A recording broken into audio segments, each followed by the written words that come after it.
Hello students, welcome to our channel. आज के इस वीडियो में मैं आप लोग को पढ़ाने वाला हूं सेटलमेंट कमीशन के बारे में। तो अगर आप लोग सेटलमेंट कमीशन के बारे में डिटेल में जानना चाहते हैं तो ये वाला वीडियो पूरा आखिरी तक देखिएगा। तो शुरुआत करते हैं। तो ये जो सेटलमेंट कमीशन होता है उसको अल्टरनेटिव डिस्प्यूट रिजोल्यूशन बॉडी कहा जाता है इंडिया के अंदर, शॉर्ट में इसको एडीआर भी कहते हैं। और इसका पता है काम क्या है कि कोई भी तरह के डिस्प्यूट होते हैं ना टैक्स रिलेटेड, तो उनको सेटल करने का काम है। ये कोई भी तरह की कोर्ट या ऐसा कुछ भी नहीं है, बस इसका काम क्या है, ये एक ऐसा कमीशन है जो सेटल करता है कोई भी तरह के डिस्प्यूट को। ये जो है वो सेटअप किया गया था 1 अप्रैल 1979 को सेक्शन 245B के अंडर। ये जो कमीशन है उसको एम्पावर किया जाता है बिकॉज कोई भी तरह के कोई भी केसेस होते हैं वो पेंडिंग है इनकम टैक्स अथॉरिटी के, तो उन सारे केसेस को सेटल करवाने का काम सेटलमेंट कमीशन का है। इसके नाम से ही हमको तुरंत पता चल जाता है ये कोई भी तरह की एपलेट अथॉरिटी नहीं है, यानी कि ये कोई भी तरह की कोर्ट वगैरह नहीं है जो आपका जजमेंट या डिसीजन देगी। ये एक एक्स्ट्रा लीगल रेमेडी है जो सेटलमेंट करती है अलग अलग केसेस का। इसके अंदर एक चेयरमैन होता है, एक से ज्यादा वाइस चेयरमैन होते हैं और इसमें अलग अलग मेंबर्स होते हैं जिसको अपॉइंट कौन करता है, जिनको अपॉइंट किए जाते हैं सेंट्रल गवर्नमेंट के द्वारा। दूसरी बात करें तो इंडिया के अंदर इसकी जो मेन ब्रांच है, ठीक है, वो है न्यू दिल्ली में और उसकी 3 एडिशनल ब्रांचेस है, मुंबई, कोलकाता और चेन्नई। इस तरह से अलग अलग जगह पे इसकी अलग अलग ब्रांचेस अवेलेबल है, ठीक है। तो ये मैंने आपको बताया सेटलमेंट कमीशन के बारे में।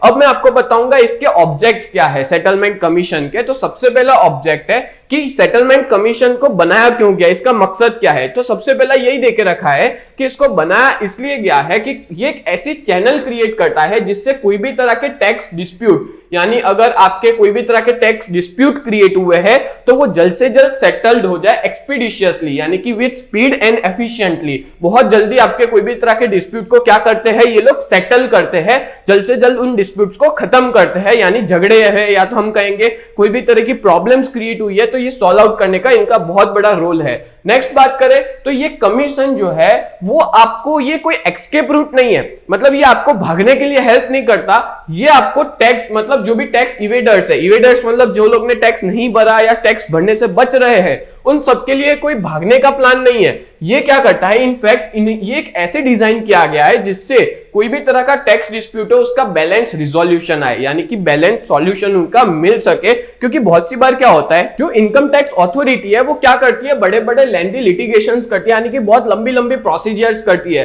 तो उस टाइम पे ये बहुत जल्द से जल्द आपके डिस्प्यूट को सॉल्व करने में हेल्प करता है। और आपको ये भी बता दूं कि ये किसी के साथ में नहीं होता, ना ही कोई डिपार्टमेंट के साथ होता है, या हम कहेंगे टैक्स डिपार्टमेंट के साथ भी ये नहीं है, ना ही वो कोई members of trade and industry के साथ होता है। ये सिर्फ एक बैलेंस रिजोल्यूशन देने का इसका काम है। क्लियर हो गया, मतलब कोई भी तरह के टैक्स डिस्प्यूट हम लोग सेटलमेंट कमीशन पे जाकर के सॉल्व कर सकते हैं। आगे बात करें तो in the proceeding before the commission there are no adversaries. Adversaries का मतलब होता है एनिमीज और an opponent, but only parties to the settlement. ये कोई भी तरह का एनिमी और अपोनेंट नहीं है, बस ये क्या चाहता है कि जो पार्टीज है जिनके बीच में टैक्स डिस्प्यूट हुआ है उनका क्या हो, सेटलमेंट किया जाए। नेक्स्ट आगे बात करें तो यहाँ पे जो एसएससी होता है वो एक एप्लीकेशन देता है, मतलब अगर मान लो उसको सेटलमेंट करना है तो क्या करना होगा, उसको एप्लीकेशन देना होगा सेटलमेंट कमीशन को, और जो भी प्रिस्क्राइब मैनर के अंदर उन्होंने जो जो चीजें बताई है वो सारी उनको इंफॉर्मेशन कमीशन को देने की रहेगी। और यहाँ पे उनको एक चीज याद रखनी है,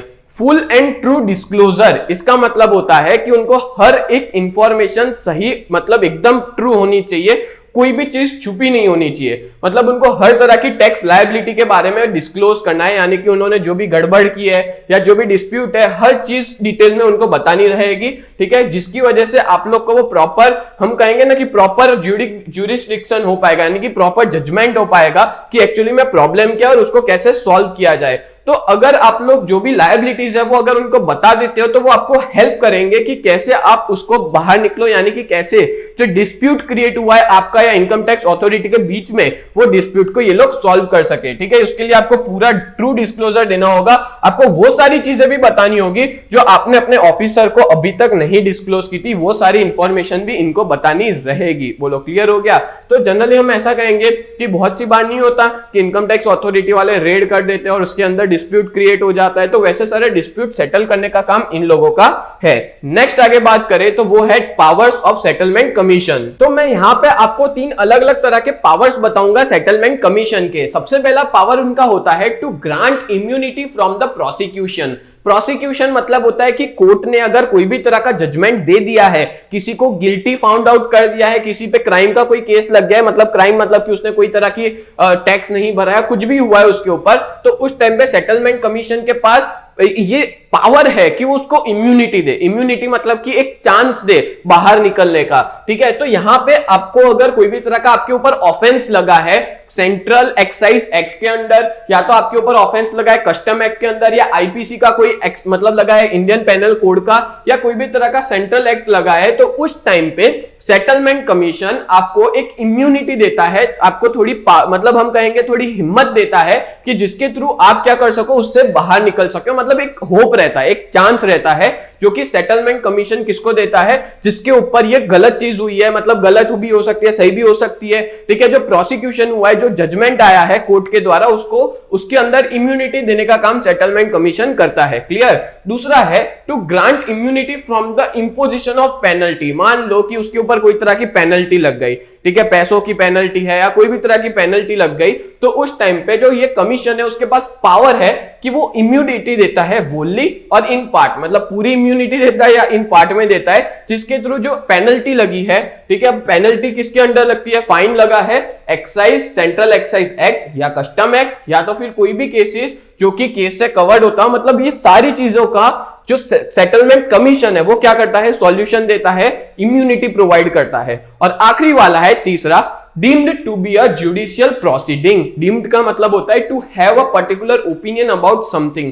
मान लो कि जुडिशियल प्रोसीडिंग जब कोर्ट के और वो सब चक्कर कट रहे हैं आपके, तो उस टाइम पे आपका एक पर्टिकुलर ओपिनियन है जो कोर्ट वाले नहीं समझ पा रहे या सामने वाली पार्टी नहीं समझ पा रही है, तो उस टाइम पे आपका जो भी आपका ओपिनियन है वो सेटलमेंट कमीशन सुनेगा और आपको हेल्प करेगा। आपको एक तरह से इसमें भी कहेंगे कि आपको एक इम्यूनिटी प्रोवाइड करेगा, जिससे आप क्या कर सको, उस प्रॉब्लम से बाहर निकल सको, आपकी जो भी प्रॉब्लम है वो सेटल हो सके। और ये जो जुडिशियल प्रोसीडिंग्स है वो सेक्शन 193 एंड 228 और the purpose of section 196 of the Indian penal code IPC के अंडर सेटलमेंट कमीशन का ये सेक्शन में दिया गया है कि वो एक पर्टिकुलर ओपिनियन सुने, जिसके ऊपर भी केस चल रहा है या जिसके जो भी हम कहेंगे कि जो भी पार्टी है उसके ऊपर केस चल रहा है, तो उन सबका ये सुनेगा, तो उसके ये पर्टिकुलर ओपिनियन के बेसिस पे वो जुडिशियल प्रोसीडिंग्स की जाएगी। तो इस तरह से मैंने आपको टोटल 3 तरह के पावर समझाए सेटलमेंट कमीशन के। तो उम्मीद करता हूं ये पूरा टॉपिक आपको बहुत अच्छे से क्लियर हो चुका होगा। और अगर आप चाहते हो नोट्स लिखना तो यहां से आप स्क्रीनशॉट भी खींच सकते हो और आप अपनी बुक में लिख सकते हो, और एग्जाम के अंदर भी ये लिखोगे तो आपको पूरे में से पूरे मार्क्स मिलेंगे।